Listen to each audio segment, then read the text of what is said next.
Alan Cameron has a small war museum in his home. He had uncles who fought in the war, and he loves the history behind each piece in his possession and what it says to others. So when people look at these types of things, I hope they get the sense of history that's in them. I'm not sure if they do like I do or not, but hopefully I can change that and make people understand what it means to have these kind of things around us. You crawl out like she going out on hands and knees. You can go out there, you never know who's going to run in them. But Cameron produces Veteran Voices of Canada, which tells the story of our veterans. He's done close to 700 interviews over the years, something which started some time ago. I think the initial spark was hearing the stories from my mother and father about my uncles, great uncles, aunts who served, and the stories that they had told to my mom and dad. They relayed to me, and I think again that just got it all going. They got shelled for about 4 hours steady.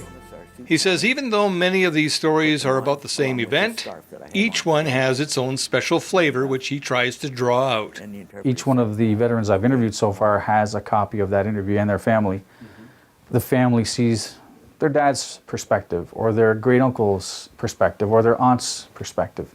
So that's what it's all about. It's definitely not the same story every time.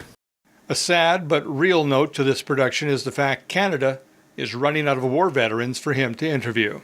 We're looking at between 1,600 to 1,000 veterans World War II veterans that we lose on a monthly basis. We've got approximately 100 to 120,000 left.